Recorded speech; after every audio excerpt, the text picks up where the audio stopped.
Bienvenue sur les cours de Jean-Phi. Nous allons parler des projections affines et des symétries affines.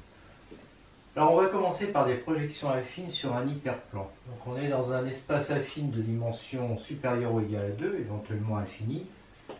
H est un hyperplan de A, D une droite séquente à H en A, et donc on sait que direction de D et somme directe direction de H est égale à la direction de A. Quel que soit M appartenant à A, l'espace affine, la droite DM passant par M est parallèle à D est séquente à H en un point M', appelé projeté de M sur H parallèlement à la droite D, ou suivant la direction de la droite D. Alors l'existence de ce point M', elle découle du cours de géométrie affine, c'est-à-dire que j'ai un hyperplan, d'accord, et j'ai une droite qui n'est pas parallèle à cet hyperplan. Je sais que par un point M, c'est un théorème d'Euclide, si on veut aller par là, quand je trace la parallèle à la droite D, elle est séquente en l'hyperplan en un point. Et c'est ce point-là, M' égale P de M, donc qu'on appelle le projeté de M sur l'hyperplan H en suivant la direction de D. Alors on n'est pas obligé de se donner une droite D, on peut très bien se donner juste une direction, un vecteur non nul, et puis parler de projection suivant la direction de I. Projection sur l'hyperplan H. Démonstration. D et H sont séquents, D' parallèle à D, donc c'est ce que je disais, c'était Euclide, donc D' et H sont séquents à M' égale P de M, de plus A' est égal à P de A, donc c'est évident parce que la parallèle à D passant par A, ben, c'est la droite D, elle est séquente en H en A, d'accord. Vecteur AM' est égal à vecteur AM' plus vecteur M', hein. Et ça, c'est bien suivant direction de H, somme directe, direction de D, puisque AM', donc ici, comme A appartient à H et P de M appartient à H, AM' appartient à H, et puis M', dans la définition, M', il faut qu'il soit parallèle, il est dans la direction de D. D'accord? Donc, vecteur AM' est égal à pi de vecteur AM. Je pourrais dire vecteur A'M', parce que A' c'est pareil que A. Et donc ça dit exactement, donc avec pi qui est la projection sur la projection vectorielle sur H suivant D. D'accord. Donc on en déduit que P est affine et que la direction de P est égale à pi. D'accord. Voilà. Donc ça, cette égalité, il faut bien voir qu'elle provient de là. D'accord.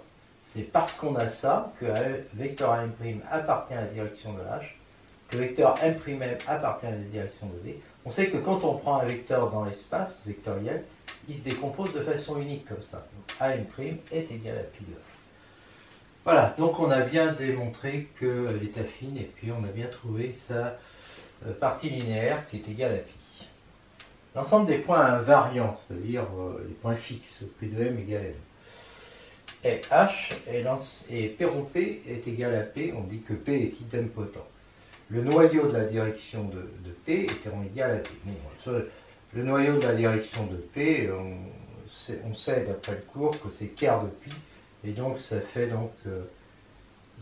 la direction de la droite. Alors maintenant, l'ensemble des invariants, A est invariant, et puis on sait que la direction de l'ensemble des invariants, c'est l'invariant de pi, c'est-à-dire de la partie linéaire de l'application affine.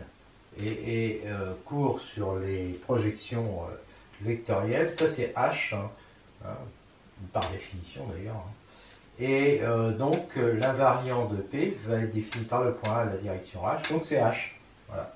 Autre démonstration, plus simple. Tout point de H est invariant, c'est évident, parce que si je prends un point M ici, il joue le même rôle que A.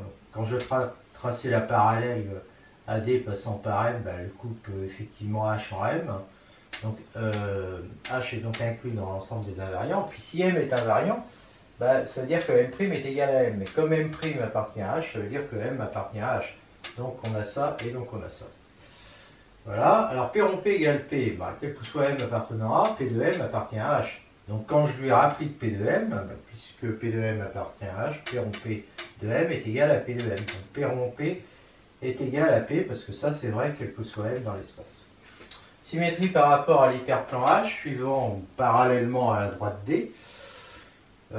Donc c'est l'application S qui a point M de l'espace associe le point M', tel que, là je garde ce dessin, tel que P de M soit le milieu de M'. Ce qui équivaut à dire que M' est le symétrique de M par rapport à P de M. Et ça, on sait que ça équivaut à dire, ça c'est la relation A, puisque P de M est le milieu de ça, A P de M égale 2A P de M est égal à AM plus A, enfin, plus AM', d'accord, 2AP de M est égal à AM plus vecteur AM', donc ça équivaut à dire que vecteur AM' égale ça. Voilà. Bien, S est affine et sa partie linéaire, c'est la symétrie vectorielle sigma par rapport à la direction de l'hyperplan H suivant la direction de la droite D. Donc, démonstration, P de A est égal à A. Bon, bah ça c'est... Et donc, comme A, P de A, il est là, A, donc le symétrique de A par rapport à A, c'est A. Et donc, ça veut dire que S de A va être égal à A', A' égale A. Donc, je vais avoir quoi là? Je vais avoir AM', donc ça je l'ai justifié, est égal, alors c'est quoi A P de M? C'est sigma AM. C'est pi AM, pardon, pi du vecteur AM, moins AM. Donc ça me fait 2 fois pi moins identité sur l'espace vectoriel en AM. Ça c'est exactement sigma de AM. Ça démontre, on a démontré ça en algèbre. Voilà. En algèbre, la symétrie vectorielle est égale à 2 fois la projection moins l'identité.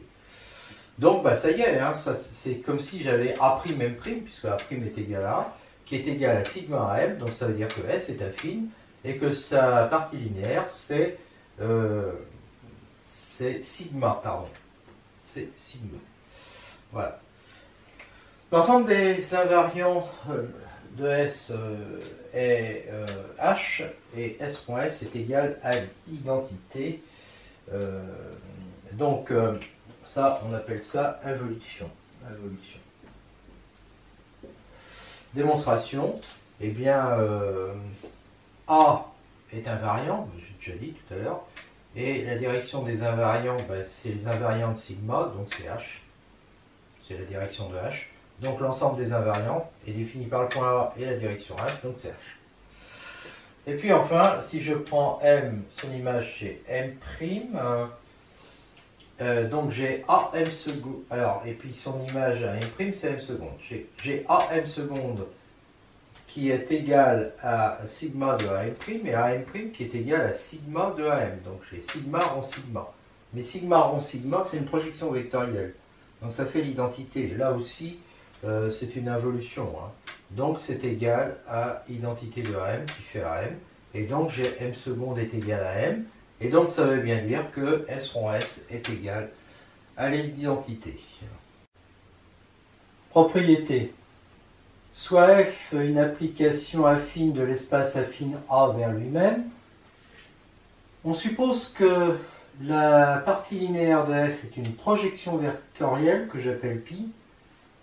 Et on suppose que H, l'ensemble des points invariants de F, que j'appelle H, est un hyperplan.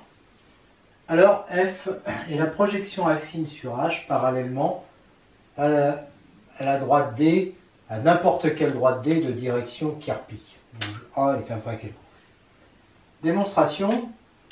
Tout d'abord, la direction de l'ensemble des points invariants par F, c'est l'ensemble des vecteurs invariants par pi. Et c'est donc un hyperplan vectoriel. Et pi est la projection vectorielle sur cet hyperplan suivant pi. Soit O appartenant à H et P la projection affine sur H suivant D. Alors, la partie linéaire de P, ça va être la projection vectorielle sur la direction de H suivant la direction de D, qui est pi. Donc en fait, la partie linéaire de P, c'est pi. Donc c'est la partie linéaire de F. D'autre part, comme O appartient à H, et que P est une projection affine sur H, donc O est invariant par P, puis ici O est un point invariant par F, donc j'ai P de O égale F de O. Et P et F ont la même partie linéaire, donc elles sont égales. Voilà. Alors, on a la même propriété avec les symétries, c'est-à-dire que si F est affine et que sa partie linéaire est une symétrie vectorielle que j'appelle sigma, et si l'ensemble des points invariants par F est un hyperplan que j'appelle H, alors F est la symétrie affine par rapport à H, suivant n'importe quelle droite de direction ker de sigma plus identité de l'espace vectoriel grand A. Démonstration, c'est pareil, la direction de l'ensemble des points invariants par F, c'est l'ensemble des vecteurs invariants par sigma. Et donc c'est un hyperplan, et sigma est la symétrie vectorielle par rapport à cet hyperplan suivant une direction qui est une droite, d'accord, que j'appelle la droite D. Ici, ça va être... alors, cette droite D, c'est la droite D qui est là. C'est-à-dire ker, cette direction-là, c'est ker de sigma plus identité de A. Eh bien, si je prends O appartenant à H, est-ce la symétrie affine par rapport à H suivant D? Qu'est-ce qui va se passer? La partie linéaire de S va être la symétrie vectorielle par rapport à l'hyperplan vectoriel H, la direction de cet H-là, suivant la direction de D qui est ça. Donc en fait, ça va être la symétrie vectorielle par rapport à H suivant D, donc ça va être sigma.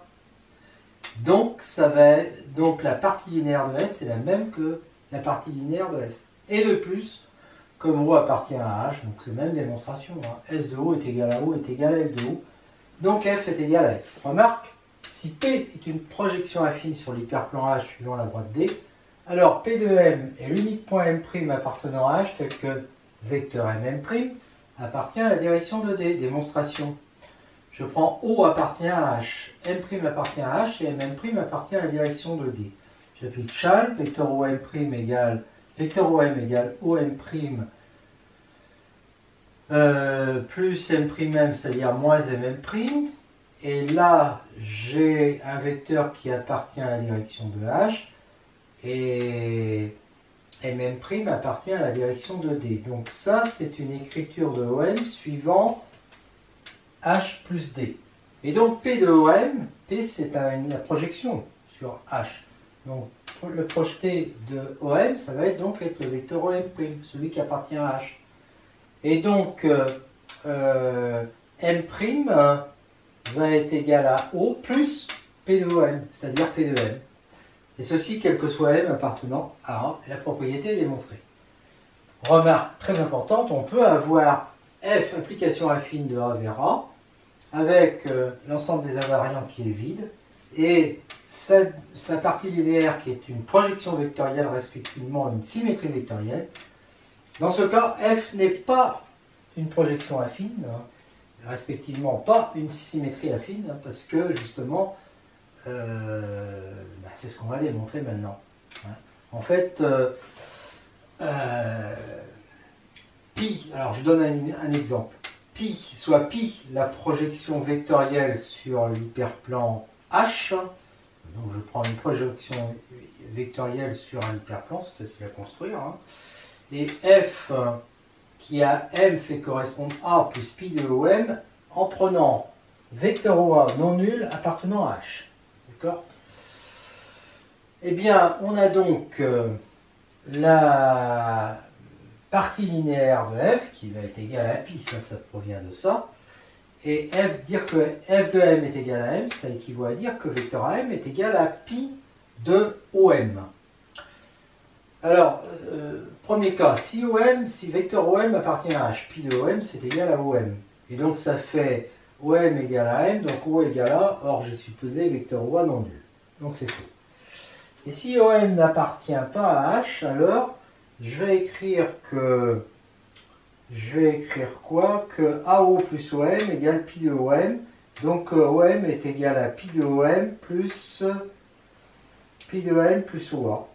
C'est pas plus AO, hein. C'est moins OA, quoi.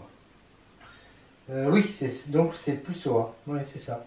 C'est plus OA. Donc c'est plus OA. OM est égal pi de OM plus OA. Alors OA il appartient à H. Pi de OM, ben, pi de n'importe quoi ça appartient à H. Hein.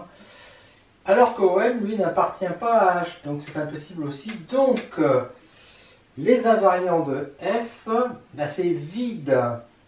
Donc ça veut dire quoi? C'est que là, petit f, c'est une application affine qui n'est pas une projection dont la partie linéaire est un projecteur vectoriel, mais qui n'est pas une projection affine. Qui n'est pas une projection affine puisque l'ensemble de ces points invariants est égal à vide. Et j'ai la même chose si je prends G égale, qui à M fait correspondre A plus sigma OM. Alors là, cette fois-ci, donc, je prends sigma, une symétrie vectorielle par rapport à un hyperplan H. D'accord? Je ne l'ai pas écrit, hein, tout ça. Parce que, bon. Et j'ai toujours mon vecteur OA qui est non nul. Vecteur OA appartient à H. Cette fois-ci, donc, sigma, c'est la symétrie vectorielle par rapport à H. Eh bien, de ça, j'en déduis évidemment que la partie linéaire de G est égale à sigma. Dire que f de m est égal à m, c'est pareil. Hein. Ça équivaut à dire que AM égale sigma OM. Dans le premier cas, si OM appartient à H, sigma OM est égal à OM qui est égal à M, donc O égale A, ce qui est impossible. Dans le deuxième cas, si OM n'appartient pas à H, je vais utiliser le fait que sigma égale 2pi moins identité, où pi c'est la projection que j'ai vue avant, hein, projection sur H. Eh bien, je vais avoir donc vecteur, alors je décompose mon vecteur AM, donc vecteur AO plus vecteur OM, qui va être égal à sigma, j'ai donc 2pi de vecteur OM moins vecteur OM. Donc, je fais passer de l'autre côté, ça fait 2OM égale 2pi de OM moins AO, c'est-à-dire plus OA, et je divise par 2, ça fait vecteur OM égale pi de OM. Alors lui, il appartient à H. Et vecteur OA appartient à H aussi. Tout ça, ça appartient à H, alors que OM, lui, n'appartient pas à H, donc c'est impossible. Donc là aussi, l'ensemble des points invariants de G est égal à vide, donc G n'est pas... G, sa partie linéaire est une symétrie vectorielle, mais G n'est pas une symétrie.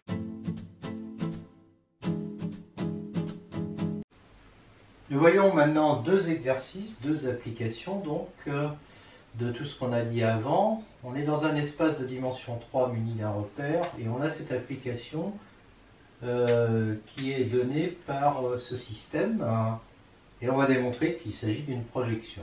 Alors on va commencer par chercher l'ensemble des points d'invariant. Donc f de m égale m qui équivaut à ce système et on voit que ces trois équations sont équivalentes à celle-là. Et donc on trouve que l'invariant de f, c'est le plan P. Alors maintenant, on va montrer que la partie linéaire de f est une projection vectorielle.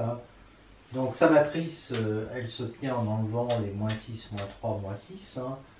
Donc c'est celle-là, dans la base, et je calcule m fois m. Bon, je vous laisse faire, on trouve que ça fait m. Et donc on a partie linéaire de f rond partie linéaire de f égale partie linéaire de f, ce qui veut dire que partie linéaire de f est une projection vectorielle.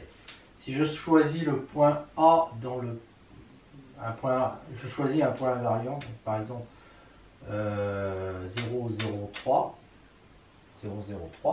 il appartient à P, donc son image c'est A, et j'ai une projection ici vectorielle, donc je sais que f est une projection.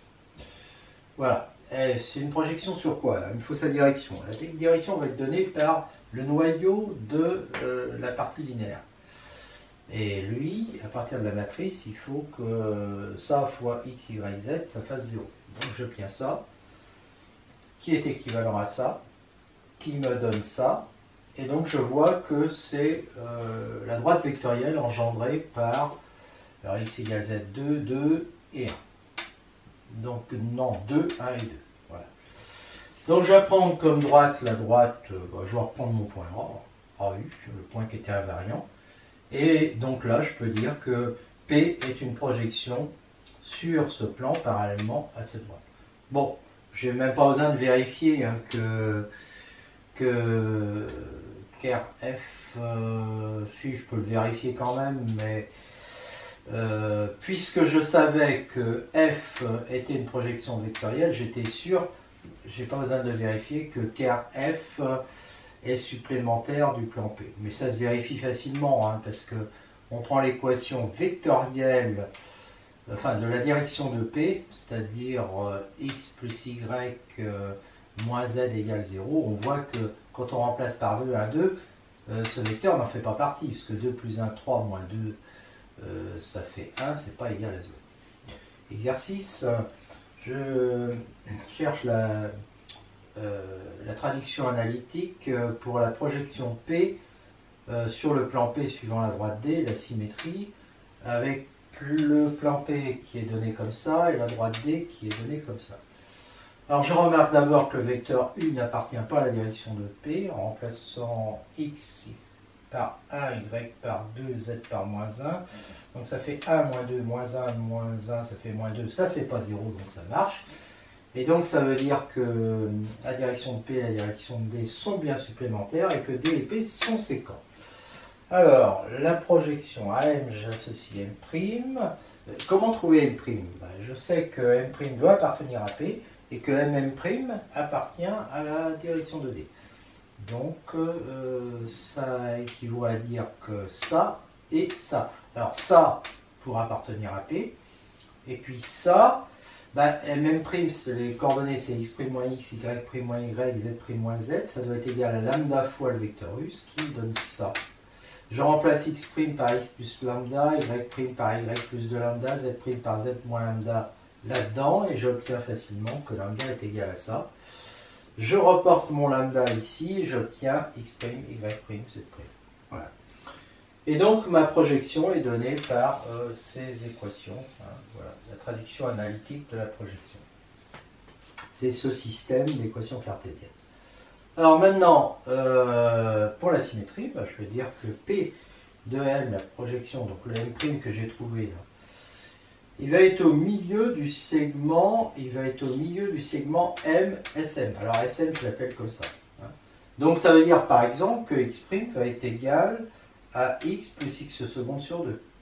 D'accord? Donc x seconde va être égal à 2x' moins x. Idem pour y seconde, idem pour z seconde. Et donc je fais ça, 2x' moins x, 2y' moins y, 2z' moins z, et je trouve ça. Et donc M a pour image SM dont les coordonnées sont données par x', y', z' égale ça. Voilà, et c'est terminé.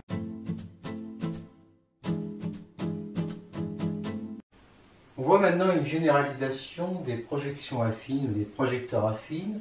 On a A1, A2, deux sous-espaces de l'espace affine grand A, de dimension supérieure ou égale à 2, et leurs directions sont supplémentaires. Soit A, un point de A1, alors il existe une unique application affine P, de A vers A, vérifiant P de A égale A, et la partie linéaire de P est égale à pi, pi projection vectorielle sur la direction de A1, suivant la direction de A2. P est appelée la projection sur A1 parallèlement à A2. Alors, dans les ouvrages, on trouve souvent parallèlement à la direction de A2, parce qu'en fait, il n'y a que la direction du A2 qui importe. C'est-à-dire que si on prend deux espaces affines de même direction qui seraient la direction de A2, ça revient au même. Alors, P ne dépend pas de A. P de A est égal à 1. L'ensemble des invariants, des points invariants est égal à 1 aussi, et P rond P est égal à P, ce qui veut dire que P est idempotent. Alors, en fait, comme P de A est égal à A, P va être défini par quoi? Elle est parfaitement définie par, si j'appelle A' l'image de A, et M' l'image de M, A, vecteur A', M' égale sigma de vecteur AM. Mais ici, A' est égal à A. Donc ça fait M' égale A plus pi de vecteur AM.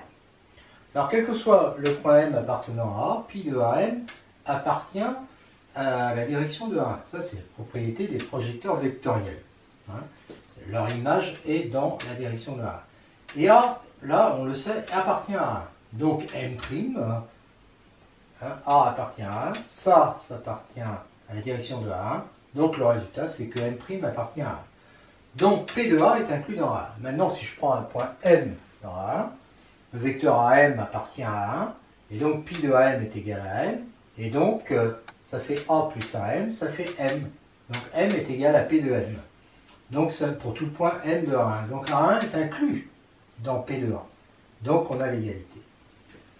On cherche maintenant l'invariant. Eh bien, l'invariant, s'il n'est pas vide, c'est un sous-espace vectoriel dont la direction est égale à ça. C'est-à-dire est égale à l'invariant de la partie linéaire de P. Donc ici, A1. Alors, il n'est pas vide l'ensemble des invariants parce que P de A est égal à A. Donc en fait, l'invariant de P est défini par A et par A1. Et donc, ça nous fait par la direction de A. Donc ça fait exactement A. Voilà. Alors maintenant, si je prends un point B, pour montrer qu'il ne dépend pas de A. Je prends un point B appartenant à 1, je considère f de m égale b plus pi de bm. Alors à ce moment-là, f de m égale a plus vecteur ab, ça fait b, plus pi de bm. Et je vais dire que vecteur ab appartient à a, donc que pi de ab est égal à ab. Et donc ça me fait f de m égale a plus le ab, là je peux le remplacer par pi de ab. J'utilise la linéarité et je dis que ab plus bm ça fait am. Et donc j'obtiens a plus pi de vecteur am, ce qui fait p de m quel que soit m, donc f égale p, unicité. Enfin pour le petit 4, si je prends un point m quelconque, p de m appartient à 1, donc p de m va être égal à p de m, donc p rond p est égal à p quel que soit m. On appelle ça, p rond p est égal à p. On appelle ça donc une application idempotente. Si f est affine et idempotente, alors f est une projection sur A1 égale l'ensemble des invariants de f suivant A2 qui est un sous-espace affine de direction KF. Démonstration, si j'ai ça, et donc f est une projection vectorielle, résultat d'algèbre. Sur le sous-espace vectoriel E1 égale ensemble des invariants de f suivant le sous-espace E2 égale KF. Par ailleurs, si je prends B appartenant à A, j'ai f de B, alors je vais appeler A égale f de B. Donc f de A qui va être égal à f de B, c'est-à-dire A. F de A égale A. Donc A est invariant. Donc en fait, A, donc si j'appelle A1 l'espace AE1, d'accord, et A2 l'espace AE2, j'aurais pu mettre autre chose que A, eh bien f est bien la projection sur A1 suivant A2. Pourquoi?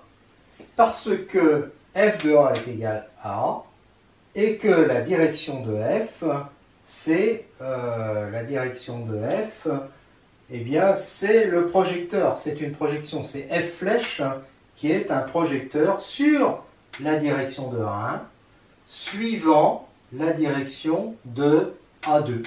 Et donc, je suis bien dans cette situation, et f, c'est cette projection que j'ai vue avant. Voilà.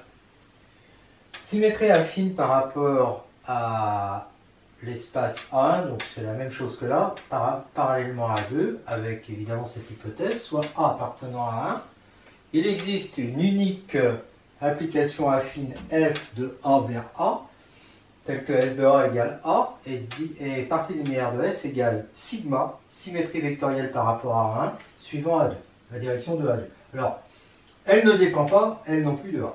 Démonstration, c'est pareil. S de M égale S de A plus sigma de AM, mais S de A c'est A. Donc voilà, elle est parfaitement définie, S. Maintenant, si je prends un point B appartenant à 1, f de m est égal à, et que je pose f de m égale b plus sigma de bm, je fais la même démonstration. B, c'est A plus AB. Et puis, c'est la même démonstration qu'ici. Plus sigma de bm. Et là, je vais dire que comme vecteur AB appartient à la direction de A1, ben S de AB, c'est propriété aussi des symétries, ça. est égal à AB, et donc que f de m est égal à A, plus j'utilise la linéarité de sigma.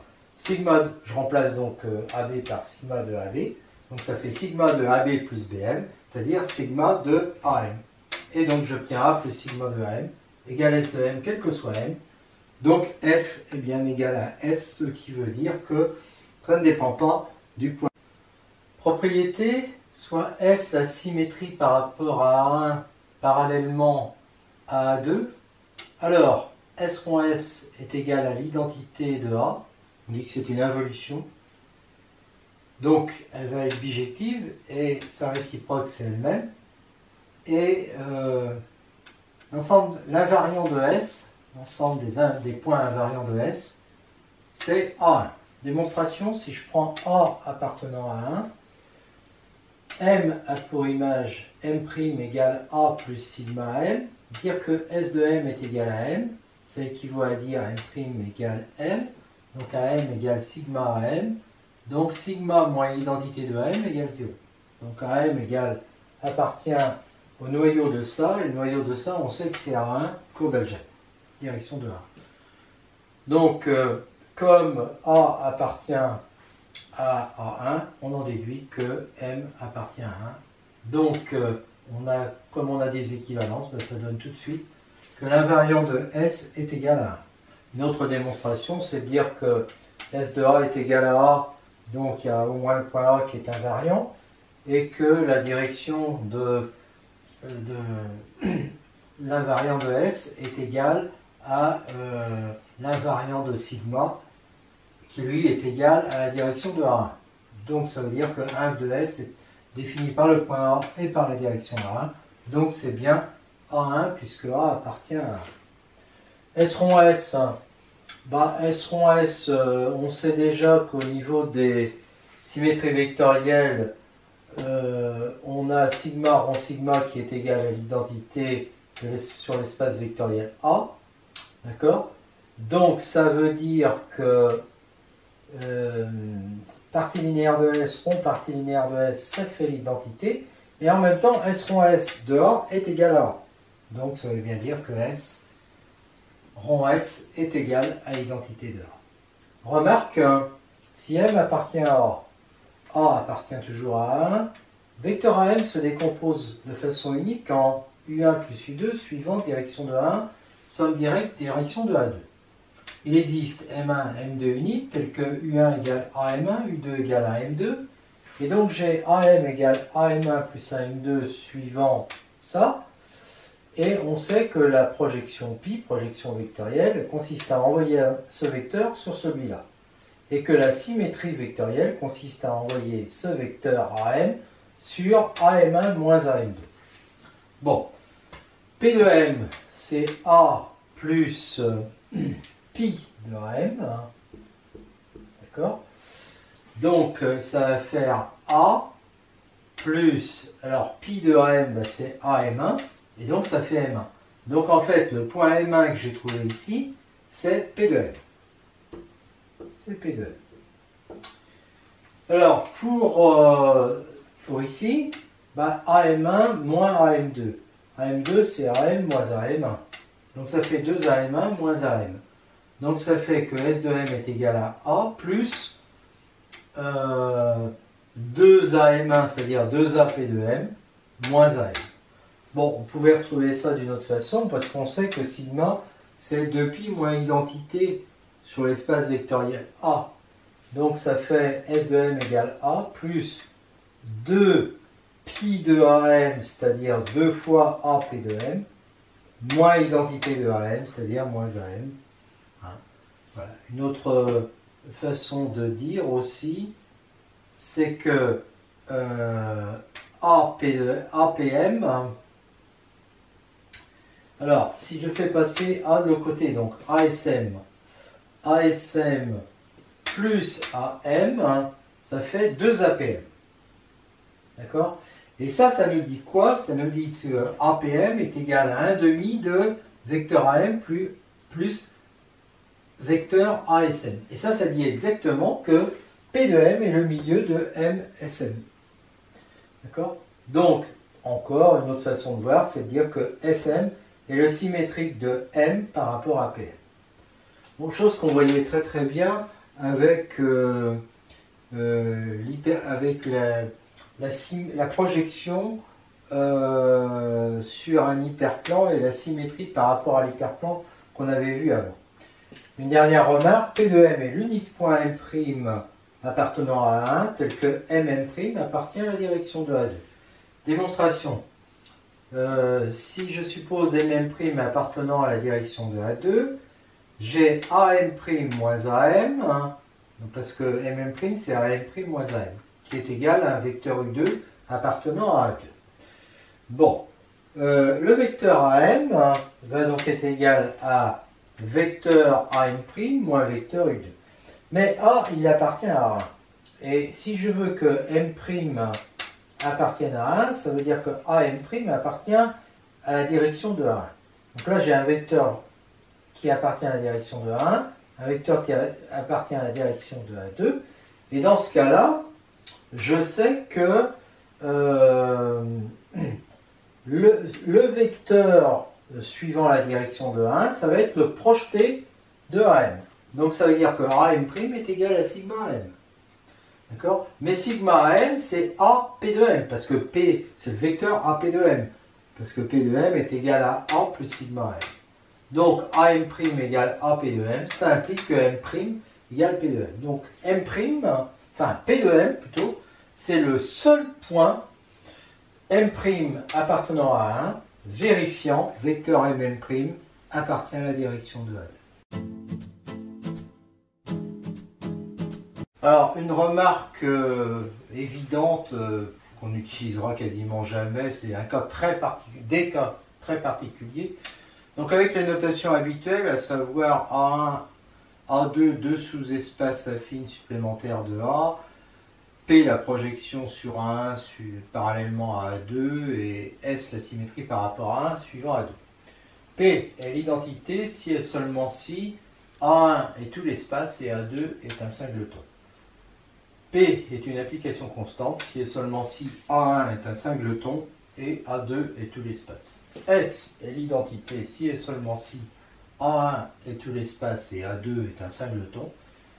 S est une symétrie centrale si et seulement si A1 est réduit au singleton qui est le centre de cette symétrie et A2 est égal à tout l'espace. Démonstration, si P est l'identité A1 qui doit être égal à P de A va être égal à A. Donc ça veut dire que sa direction c'est la direction de A et donc la direction de A2 est égale à 0 puisqu'ils sont supplémentaires et donc A2 est réduit à un point.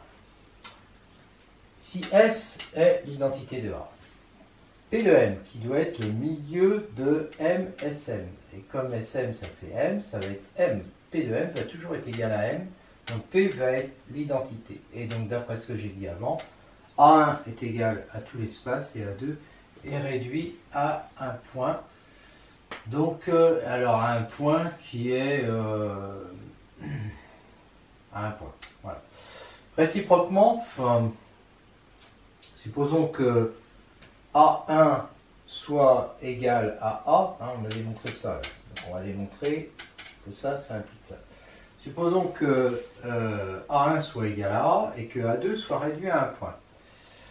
Alors je prends les invariants les points invariants de P. Ça va être quoi? Ça va être l'espace A1 et A1 ça fait A, c'est-à-dire que tous les points sont invariants, donc P est l'identité. P est l'identité. P de M c'est le milieu de M, S de M. Donc M est le milieu de M, S de M. Donc S de M est égal à M, quel que soit M. Donc j'ai démontré que P est égal à l'identité et S aussi. Bon, maintenant je passe à la deuxième. Alors, je pars de P est égal à A, c'est-à-dire que c'est une application constante. Donc son image, ça va être ce point A. Donc A1 va être réduit à un singleton. Sa direction, c'est vecteur nul, et donc A2 qui est supplémentaire, va être tout l'espace vectoriel. Donc A2 va être tout l'espace affine. S, si S est égal à SA, P de M est le milieu de M, S de M. Donc ici, ça vaudra, et le milieu de M, S de M, ça va être A. Donc ça veut dire que P de M est réduit à A. Donc c'est une constante. Et donc j'obtiens ce que j'ai eu avant, c'est-à-dire A1 qui est égal à A et A2 qui est tout l'espace. Réciproquement, donc là j'ai démontré ça, maintenant la réciproque, je suppose ça. A1 est un point et A2 est tout l'espace. L'image de P, ça va donc être ce point. Donc ça veut dire que tous les points M ont pour image le point A. Donc P est une constante. S de M, c'est le symétrique de M par rapport à P de M qui vaut A. Donc c'est SA de M quel que soit M. Donc S est bien la symétrie par rapport à A. Et donc on a démontré que ça implique ça et ça. Et c'est terminé. Propriété, on suppose que F est une application affine de l'espace A sur lui-même, telle que la partie linéaire de F est une projection vectorielle, respectivement une symétrie vectorielle. Et on suppose aussi que l'ensemble des points invariants par F, que j'appelle H1, n'est pas vide. Alors, F est une projection affine sur H1, parallèlement au sous-espace affine H2, défini par un point A quelconque, et dont la direction est le noyau de la partie linéaire de F, c'est-à-dire de la projection vectorielle. Respectivement, symétrie affine par rapport à H1 suivant H2 qui là est défini par un point A quelconque et dont la direction est le noyau de la symétrie vectorielle plus identité. Démonstration, je prends un point O de H1 et je considère petit 1 d'abord que la partie linéaire de F est une projection vectorielle que j'appelle pi. Alors je sais que la direction de l'invariant de F, c'est l'invariant de la direction, enfin de la partie linéaire de F. Autrement dit, je sais que la direction de H1 va être égale à l'ensemble des vecteurs invariants par pi. Pi, c'est la projection vectorielle sur la direction de H1, sur l'ensemble des invariants de pi, suivant ker pi. Alors si je prends P, la projection affine sur H1, suivant H2, d'accord, suivant H2, alors H2, sa direction, c'est justement ker pi, ker de la direction, ker de la partie linéaire de F, d'accord. Donc en fait, la partie linéaire de P va être égale à pi et donc va être égale à la partie linéaire de F. Par ailleurs, O il est invariant, que ce soit par... il appartient à H1, donc il est invariant que ce soit par F ou par P. Donc F est égal à P puisqu'ils ont même partie linéaire et un point pour lesquels ils ont la même valeur. Petit 2, si la partie linéaire de F est sigma la symétrie vectorielle, H1 c'est l'ensemble des vecteurs invariants. Alors la partie, on sait que la partie, la direction de H1 est égale à l'ensemble des vecteurs invariants par sigma. Ça, on le sait. Et sigma est la symétrie vectorielle par rapport à la direction de H1 suivant ker de sigma plus l'identité de A. Et ça, c'est la direction de H2. D'accord? Donc quand je vais prendre S, la symétrie affine par rapport à H1 suivant H2, d'accord? Eh bien, je vais donc avoir la partie linéaire de S qui sera une symétrie vectorielle par rapport à la direction de H1 suivant la direction de H2 qui est justement ça. Autrement dit, la partie linéaire de S sera égale à sigma et donc à la partie linéaire de F. Et par ailleurs, comme O appartient à H1, S de O égale O est égal aussi à F de O. Et donc là encore, S et F prennent la même valeur en un point et elles ont la même partie linéaire, donc elles sont égales.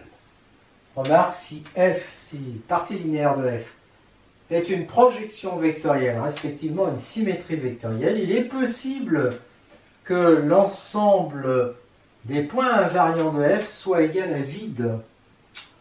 Hein? Et alors, f n'est pas une projection affine, hein, respectivement, n'est pas une symétrie affine. Hein. Donc la démonstration, je l'ai déjà faite dans le cas où cette projection vectorielle, là, l'ensemble des vecteurs invariants était un hyperplan vectoriel.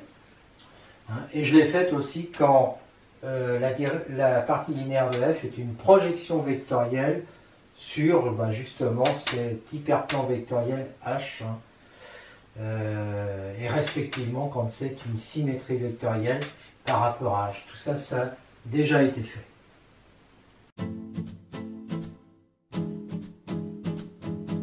Propriété, on considère une application petit f de l'espace affine A vers lui-même. C'est une projection non constante différente de l'identité, si et seulement si on peut trouver un repère grand R de l'espace affine où les formules qui donnent l'image en fonction du point M sont de cette forme suivante: x' k égale xk pour k compris entre 1 et p, et x' k est égal à 0 pour k compris entre p plus 1 et n. Démonstration: comme f est une projection sur A1 suivant A2, on prend O appartenant à 1, une base de A1, une base de A2. On sait que A1, somme directe A2 est égal à A, je parle des espaces vectoriels, et que B est une base de l'espace vectoriel grand A, et donc que R égale OB va être un repère de A. Le point M a pour coordonnées les xk, donc OM est égal à la somme de 1 à n de xk ek, et par la projection vectorielle, si vous voulez, ici, on a somme de 1 à n dxk ek, ça fait somme de 1 à p. Alors, somme de 1 à p, ça nous donne un vecteur de A1. Et somme de p plus 1 à n, ça nous donne un vecteur de A2. Et donc, par la projection vectorielle, il est envoyé en somme de 1 à p.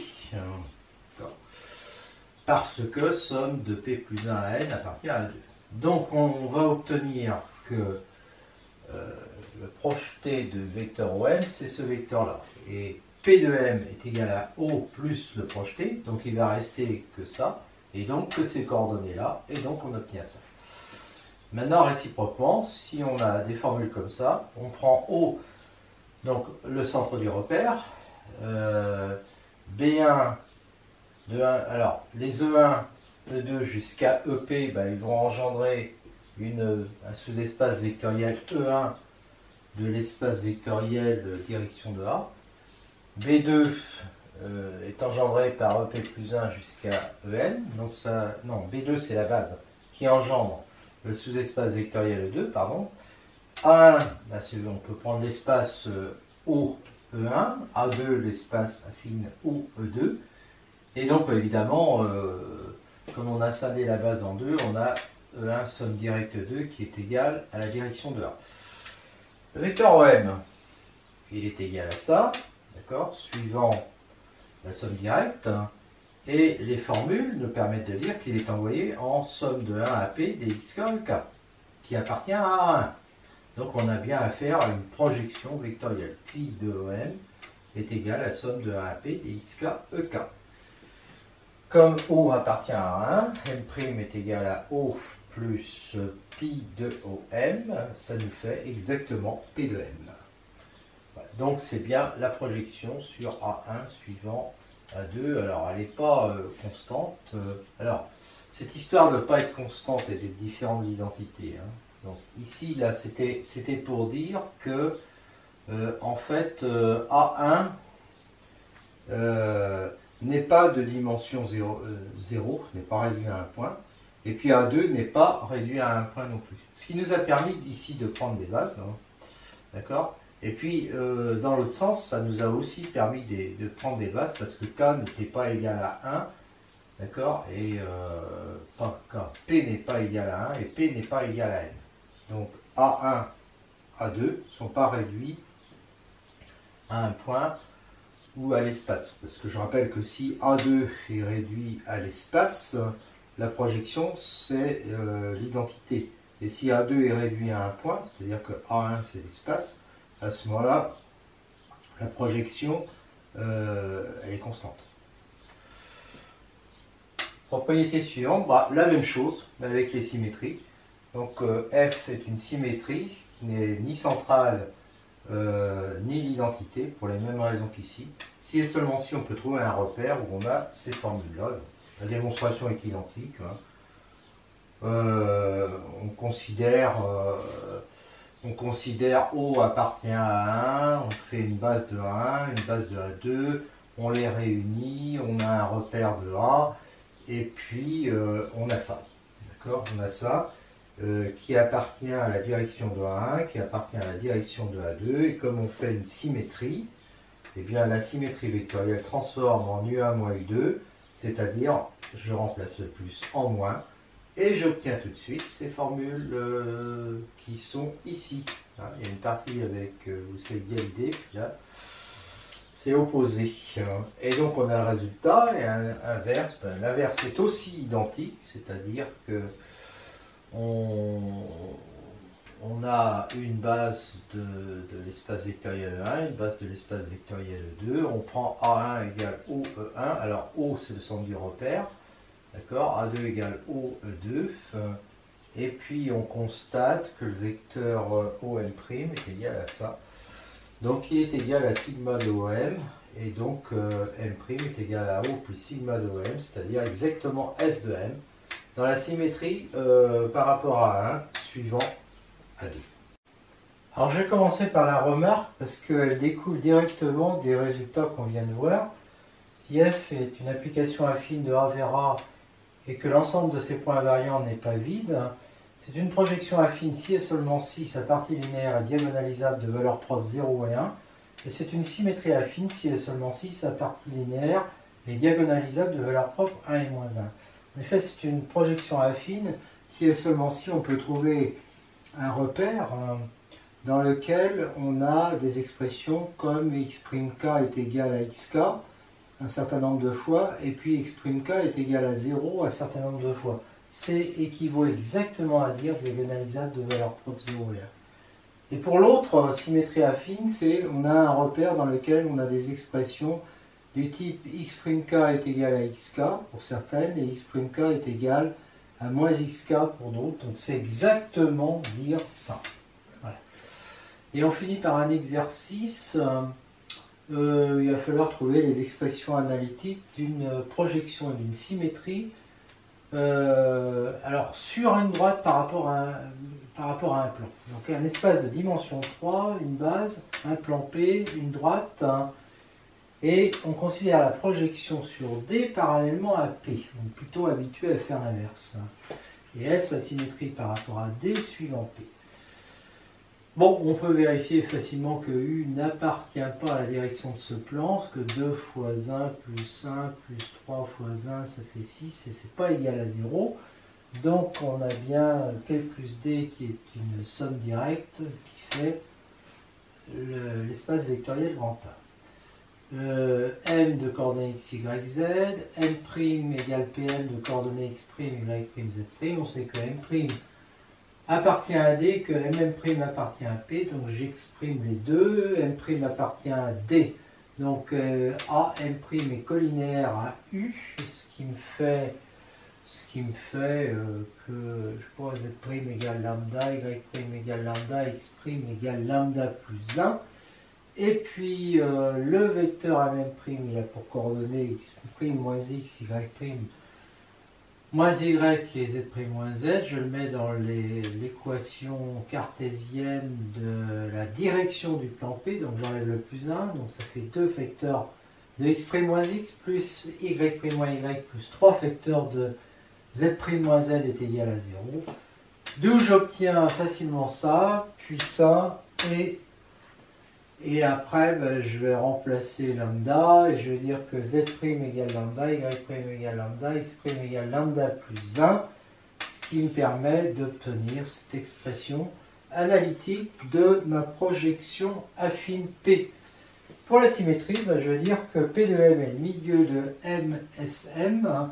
Donc si j'appelle x seconde, y seconde, z seconde des coordonnées de S de M, eh bien je vais avoir évidemment x égale x' plus x seconde, non, x' égale x plus x seconde sur 2, donc x seconde égale 2x' moins x, idem pour y et pour z. Et donc je calcule tout bêtement 2 fois ce truc-là moins x, 2 fois ce truc-là moins y, 2 fois ce truc-là moins z, et je trouve cette expression. L'image d'un point M de coordonnées x, y, z, c'est par la symétrie, c'est ce point-là, avec ces coordonnées-là, et c'est terminé. On va voir maintenant que dans certaines conditions, la composée de deux symétries est une translation, et qu'une translation peut s'écrire comme composée de deux symétries. A est un espace affine de dimension supérieure ou égale à 2. A1 et H, deux sous-espaces affines supplémentaires de dimension supérieure ou égale à 1. Direction de A1 plus somme directe direction de H est égale à direction de A, c'est-à-dire supplémentaire. S1 la symétrie par rapport à A1 suivant H. Si A2 est un sous-espace strictement parallèle à A1, c'est-à-dire direction de A2 égale direction de A1. Et S2 la symétrie par rapport à A2 suivant H. Alors S2 rond S1 est égal à TU, où U appartient à H, et S1 rond S2 est égal à T moins U. On va d'abord démontrer ça. La partie linéaire de S1, c'est la symétrie vectorielle par rapport à la direction de 1 suivant la direction de H. Et même chose pour S2, parce que pour S2, c'est par rapport à la direction de A2, mais la direction de A2 est égale à la direction de 1. Donc c'est vraiment la même chose. Donc partie linéaire de S2 rond S1 égale partie linéaire de S2 rond partie linéaire de S1. Et là je peux remplacer par partie linéaire de S1 rond S1. Je sais que ça fait l'identité. Et donc S2 rond S1 est une translation TU.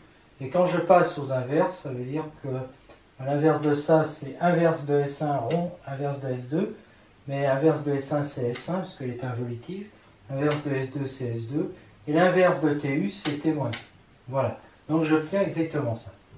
Alors maintenant, on va voir pourquoi U appartient à H. Alors il suffit de prendre O appartenant à 1. Son image par S1, ben, c'est O puisqu'il appartient à 1. Et c'est O' quand on compose par S2. Donc O', bien sûr, puisque c'est suivant H, O' appartient à H, à la direction de H. Mais on sait qu'on passe de... Quand on fait S2 rond S1, on fait la translation de vecteur U. Donc ça veut dire que O' est égal au vecteur U. Donc le vecteur U appartient à la direction de H. Voilà. Petit 2, on va d'abord démontrer cette première partie. J'appelle A2 le sous-espace affine A1 plus 1,5 de U, c'est-à-dire le translaté de A1 par le vecteur U sur 2. La direction de A2, c'est, je prends la partie linéaire de la translation, c'est l'identité appliquée à la direction de 1, autrement dit c'est la direction de 1, et donc je suis dans les conditions voulues. J'appelle S2 la symétrie par rapport à A2 suivant H. Eh bien, O appartient à 1 est transformé par S1 en O, qui est transformé en O' par S2. Je considère A égale O plus 1,5 de U. O plus 1,5 de U, il va appartenir à A2. Le vecteur OA égale à demi de U qui appartient à H. Donc, et comme A appartient à A2, j'ai vu une propriété qui me permet de dire que A est le projeté de O dans la projection sur A2, oui, suivant H.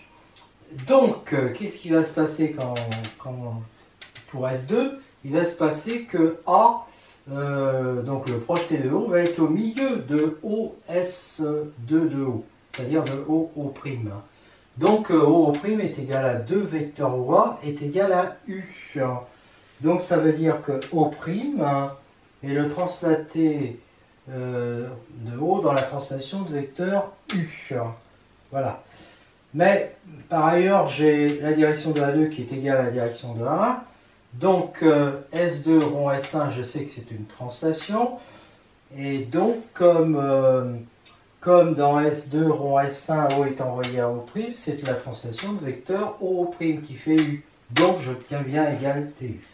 Alors unicité, parce que si je suppose qu'il y a un autre sous-espace affine A'2 qui convient avec une symétrie S'2, S' rond S1 égale S2 rond S1, quand je compose à droite par S1, et en appliquant le fait que S1 rond S1 ça fait l'identité, j'obtiens facilement S'2 égale S2.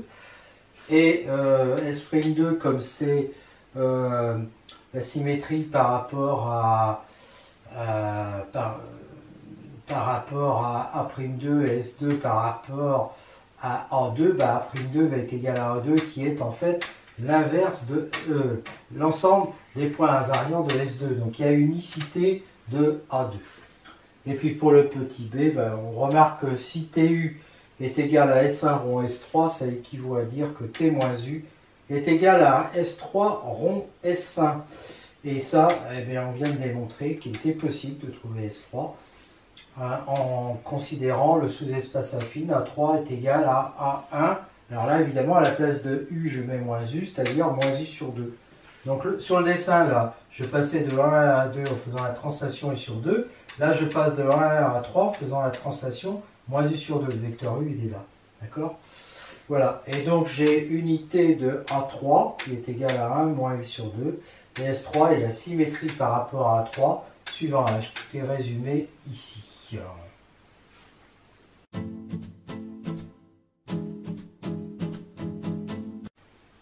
Propriété, si A1 et A2 sont deux sous-espaces affines de dimension supérieure ou égale à 1 d'un espace affine A de dimension supérieure ou égale à 2, supplémentaire, c'est-à-dire que la direction de A1 et la direction de A2 sont supplémentaires dans la direction de A. P, la projection affine sur A1 suivant A2. S, la symétrie affine par rapport à A1 suivant A2.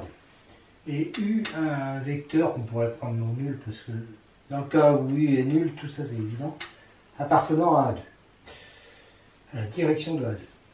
Petit a, P rond TU égale TU rond P équivaut à U appartient, vecteur U appartient à la direction de A1, équivaut à S rond TU égale TU rond S.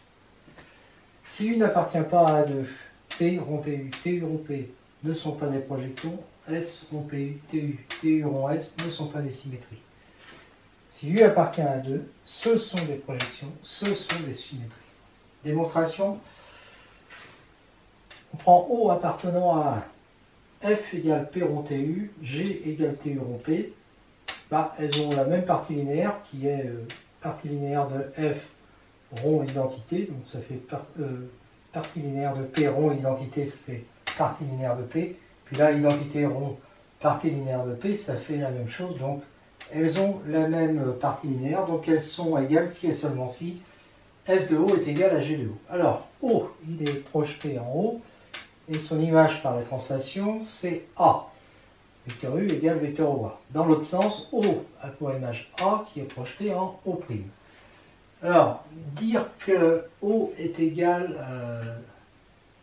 dire que A est égal, parce que c'est ça qu'on veut, hein, pour que ça soit égal. Il faudrait dire que A est égal à O'. Ça équivaut à dire que A appartient à A1, puisque O', c'est le résultat de la projection, ça appartient à A1. Et donc, ça implique, ça équivaut même à dire que OA appartient à A1. C'est-à-dire que U appartient à un vecteur 1. Enfin, pas à 1, à la direction de 1. Voilà. Et donc, c'est fait. Et la démonstration est identique avec S. D'accord? Donc, on a bien les équivalences.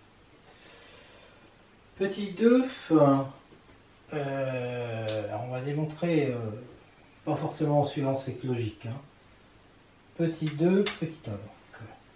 Alors, en fait, pour que ça soit des projections, pour que ça soit des symétries, il faut qu'il y ait au moins un point invariant. Ça, on l'a démontré. Si l'ensemble des invariants est non vide, ça va être des projections et des symétries. Donc, on étudie l'invariance d'un point. Donc, on s'intéresse d'abord à P rond TU. Donc, TU, puis P, vecteur U égale M'. Comme on fait une projection M', M seconde appartient à la direction de A2. Dire que M est égal à M seconde, c'est-à-dire que M est invariant. Si M est invariant, ça veut dire que M', M' appartient à A2. Parce que M est donc M est égal à M seconde, donc je remplace, ça fait M' appartient à A2. D'accord? Mais M', c'est moins U. Et donc ça revient, donc moins U appartient à A2, donc U appartient à A2. D'accord? Voilà. Même type de raisonnement avec S contre U. Donc ils ont, si ce sont des projections ou des symétries, ben, il faut nécessairement que U appartienne à A2. D'accord? Et on va voir que si U appartient à A2, effectivement ça marche. Maintenant, si je compose dans l'autre sens, M', M seconde, j'ai donc M' appartient à 2, M' seconde égale U, et je vais avoir M égale M' seconde. M égale M seconde, ça implique que M' appartient, est égal à U. Donc M' est égal à U. Donc M' qui serait égal à moins U appartiendra à 2, donc ça implique que U appartient à 2. Idem, avec S, c'est exactement la même, il n'y a rien à changer. C'est exactement pareil avec TU rond S. Donc, si c'est des projections, ça implique que U appartient à 2. Si c'est des symétries, ça implique que U appartient à 2. Alors maintenant, si U appartient à 2, eh bien si U appartient à 2, prenons d'abord la première. M est envoyé par TU en M', qui est envoyé par P en M seconde. U est égal à M', appartient à 2, puisque U appartient à 2, M' appartient à 2. Donc, ça veut dire que quand je lui applique la partie linéaire de P, je trouve 0. Et ça fait P de M, P de M' est égal à 0, donc P de M égale P de M'. Et P de M', c'est M seconde, qui est F de M.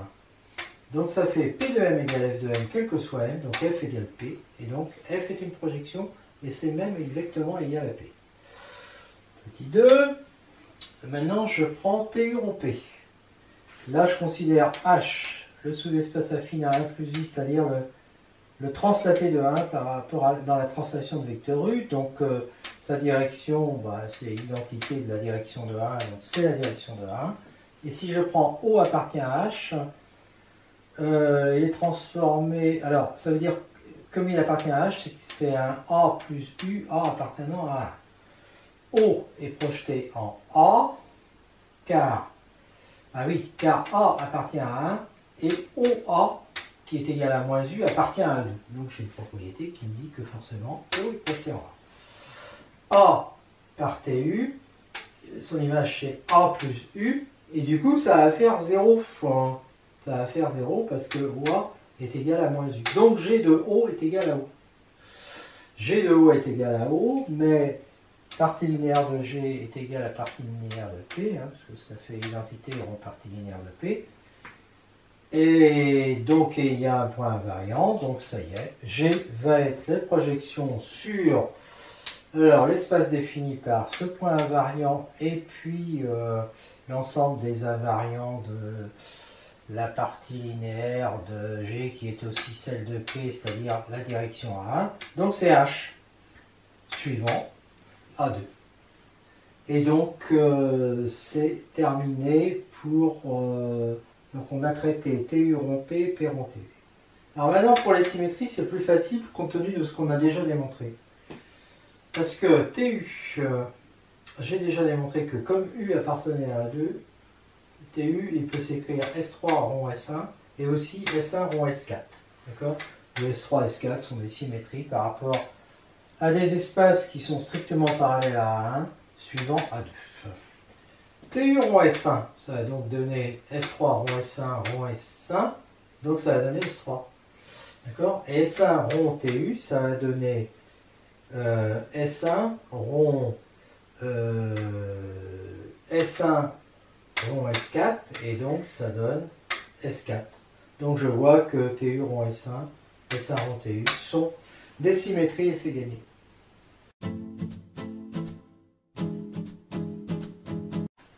Propriété, A est un espace affine de dimension supérieure ou égale à 2. A1, A2, deux sous-espaces de dimension supérieure ou égale à 1. FG, deux applications affines de A vers A, telles que la partie linéaire de F est une projection vectorielle sur la direction de A1 suivant la direction de A2, et la partie linéaire de G, une symétrie vectorielle par rapport à la direction de A1 suivant la direction de A2.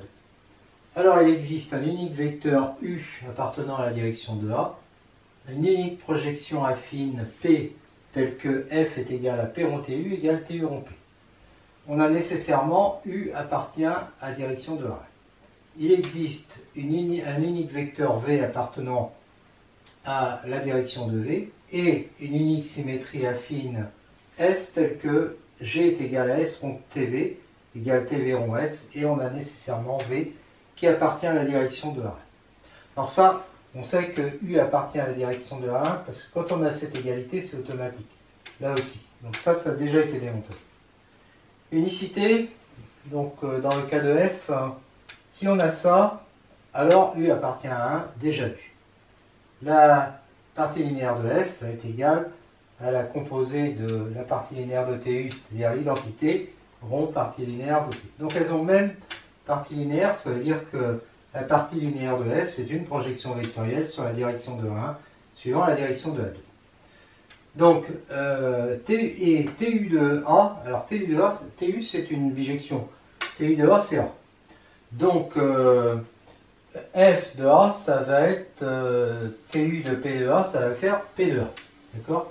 Donc, si P, si on veut que ce soit une projection, ce sera forcément une projection sur l'image de F. Alors, c'est tout à fait possible, parce que la direction de l'image de F, c'est image de la partie linéaire de F qui est effectivement donnée par A1. D'accord? Et puis, donc, suivant A2, bien sûr, soit A appartenant... Alors, pourquoi je dis suivant A2, bien sûr? Parce que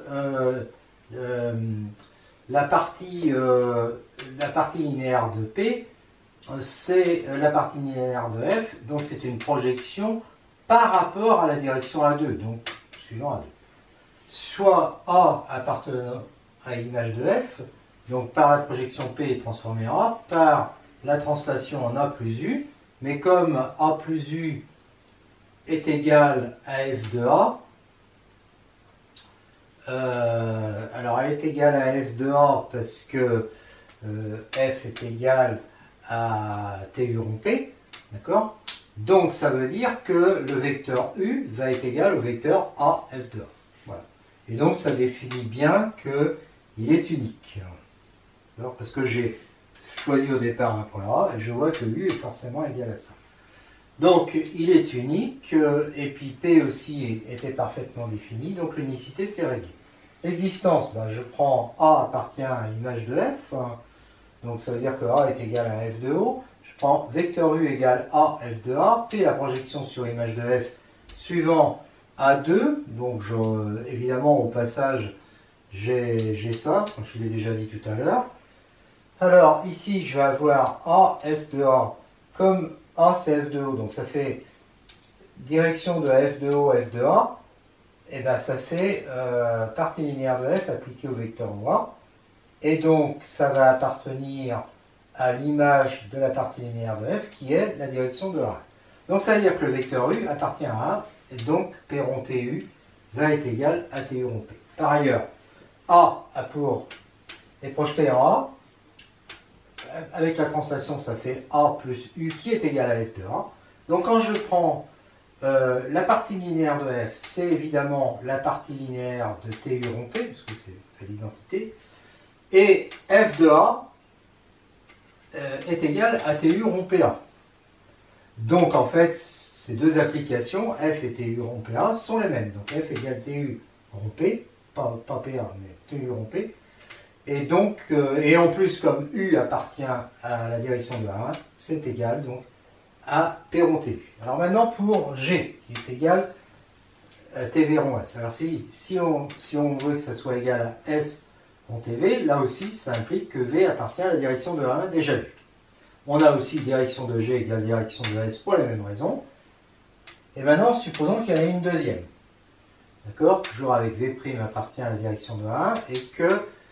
Alors, une deuxième qui vérifie ça. Donc,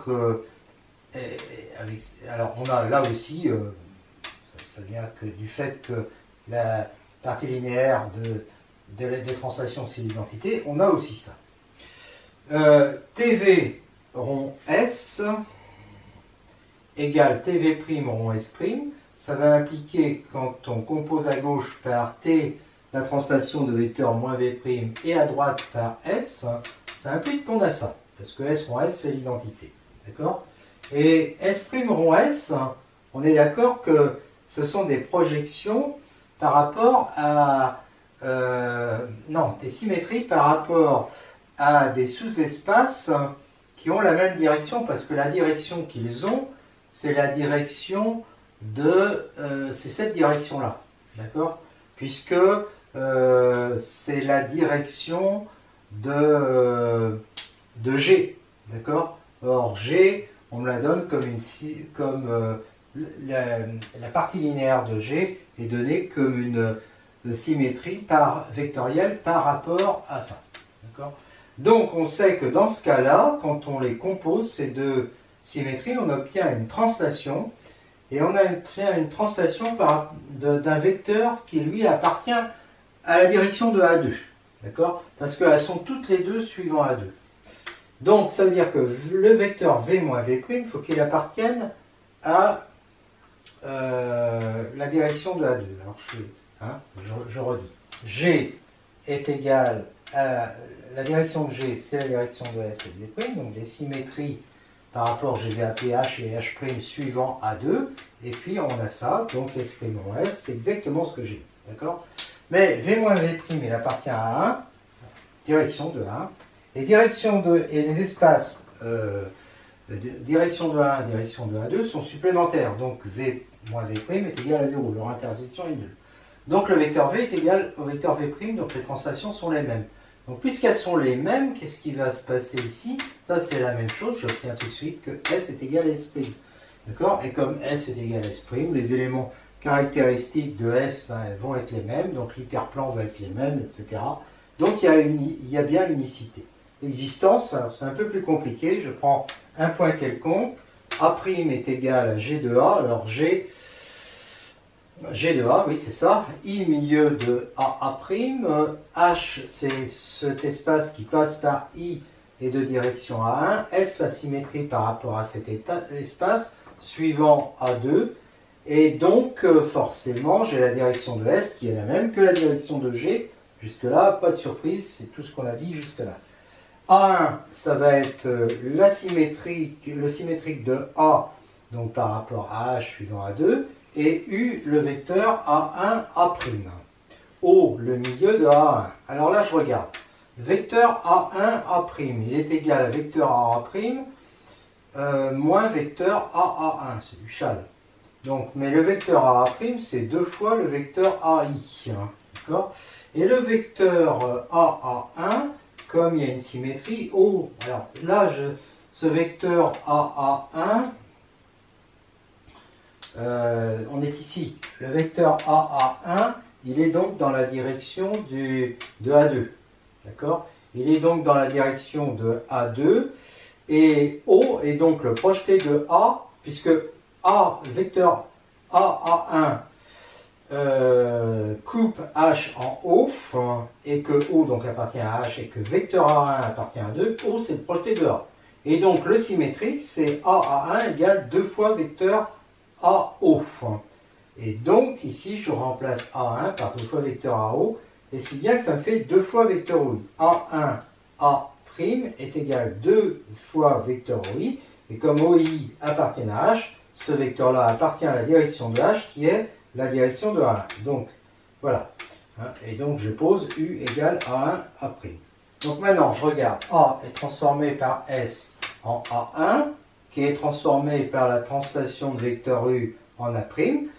Donc en fait, G de A est égal à TU rond S de A, c'est la même conclusion qu'avec le projecteur. et puis leurs parties linéaires sont les mêmes. Donc en fait, les applications sont les mêmes. D'accord? Et en plus, on a cette égalité, c'est-à-dire qu'on peut commuter parce que le vecteur U appartient à la direction de A1.